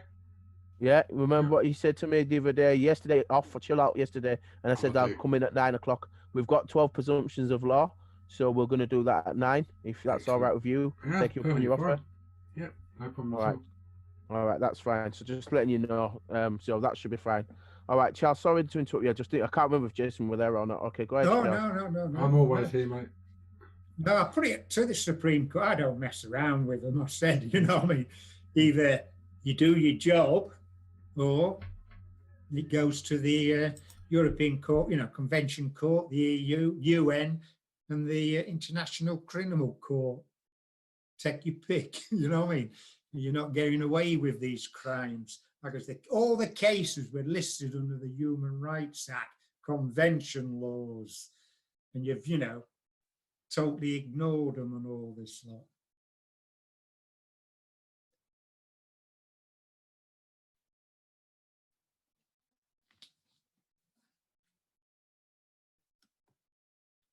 So we'll see, you know, what happens, sort of thing.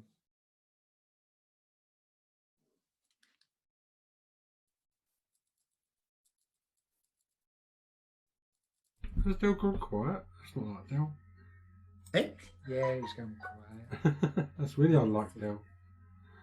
I worry when Dale's quiet. I worry. Yeah. Oh, he's muted. I don't know if he knows he's muted. Which one I'm muting? I don't know. He might be looking at some old say answering the phone. T or Maybe. something phoned him with that. T's good. He knows this his Yeah, he's stuff good when as he comes well. on. He's good when You he know what I comes on. mean? So did that Steve Summit. Although when T came on last time, I threw him a curveball, and I think he's got to go away and check and come back to me. He was talking about satellites and there not being any satellites in space, and he said that the signal for like telephones and things is relayed from posts and aerials. And I said, well, what happens at sea? Because, and actually, you're a Navy man. Maybe you know the answer. When you're on a Navy destroyer and you're hundreds of miles from land, Yeah. how does the signal get to the mainland if it doesn't go via satellites? Well, basically, so the wavelengths, it's all done on wavelengths. But how far can radio wavelengths travel? Can they go across the Atlantic and Pacific? And... No, you would have to have a massive aerial on both sides would. of the Atlantic, You if would. you know what I mean, with You power would. to But transmit and all I that. think it goes. My theory is it goes through satellite. That's why you get satellite phones, you know. But the discussion was getting towards a point where we were discussing what's in space and if there is a space and satellites. And Yeah. T said that if there are no satellites, and that our telephones, because the question came after that was how does satellite TV and mobile phones and things work? And the answer was, well, from masts and aerials, and as you just said. And I thought, well, that works on land as an idea, but not so easy at sea, because you haven't got telephone masts everywhere at sea, you know? Yeah. A lot of it's line of sight, if you mean the curvature of the Earth. If you know what I mean, he'll go over the Well, curvature of the Earth. which I is think 20 I think the theory might have been that the Earth wasn't curved and there wasn't a space and there wasn't satellites, so there wouldn't be a curvature of the Earth. Hmm. So, yeah. Well, I could, when I was on warships, I normally, when I weren't in charge, you know what I mean, work my way up. Well, when I did was you in have the did you have satellite links when you was on a warship? Yeah, we had satellite communication. Could you manage without it? But there again, you're not always in communication because the satellites around the other They side. move, yeah. You know what I mean? That's You have true. to wait while it comes round But again. if there wasn't any satellites to connect to for that communication, could you have done what you needed to do without satellites? Like if satellites didn't exist, if someone said to you, Charles, you didn't have a satellite connection, you had a radio connection, could that be possible? Well, they used to have radio relays throughout the country, all the way out to the Far East and that, if you know what I mean. But what relays it? That's what I'm trying to say. Yeah, say there was, relaying and that. But on a warship, like I say, I used to be on the air side and that. Yeah. And I used to have a high frequency radio. I could speak 500 miles, say 400 I remember miles. years ago when I was in North, I used to live in North Kent, a place called Gravesend, right near the Thames, or the Thames estuary. And we used to go on the CB radios, and we'd reach out to like France and other countries, But only on a really clear sunny day you'd get that. It'd last like 5 minutes and you'd lose them, Yeah. So, But these on the- warships, I don't know how they can.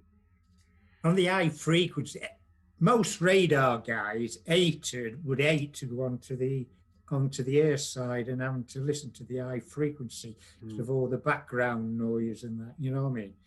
Sort of thing, you know what I mean? So is radar done by satellite or is that done by radio? No, by radio, high frequency sort of thing, HF sort of thing. Like I say, 300 to 500 mile away from off Scotland, and I'll be talking to the RAF base. So it's just detecting for something that breaks that signal by getting in the way. Is that how it works, more or less? In layman's English. In one way, HF sometimes bounce them off the clouds, if you know what I mean, off the stratosphere or something like that, you know what I mean. But like I say, on HF, 400-500 mile away, I could speak to a shore base sort of thing, you know. That's pretty cool. Yeah. But like I say, it's very hard. Then you get the interruptions. I've been back you know for what a I mean? while. Yeah, just saying, just agreeing with Charles. We're just agreeing with Charles. You Yeah, You went Go a on. bit quiet. You went a bit quiet there, Dale. No, I have been because I'm going to have to get off. I've got to do something. I'm Right, coming yeah. back. I'll be back for 9. I'll be back for 9ish. Right, I've should got to we, go and do should we something. wrap up for now? Then I'll end the live stream and we'll start another one up at 9 o'clock. Yeah, do Yeah. that if you want. What I'll do, I'll Yeah. I'll get things set up for you to connect to about 5 minutes to or 10 minutes to. Okay, that's fine. And then we'll go live. Jason, go live is it this on- not link that I've got now? Because I'm going to have Yeah, to send it because yeah. the T's coming with me. Yeah, it's the same link. We use the same Alright, link that's every fine. time now. We keep repeating it. The same one. All right, no problem. Keeps it simple. All right, no problem. I'll make sure I pass that on because I've got to have him on because he's going to do stuff. All right, I'll see you in a bit then, Jay and Charles. Okay. We'll wrap up Yeah, this week. no problem. I say I've Okay. got some Cheers, to Dale, do. and cheers, Charles. Huh? Cheers, Charles. Oh, yeah, no problem. No problem, Jay. I'm gonna go We'll and see you at 9 o'clock. take a 5 to break. 9. Take a break Bye. from the computer. All right. Bye. Cheers. Bye.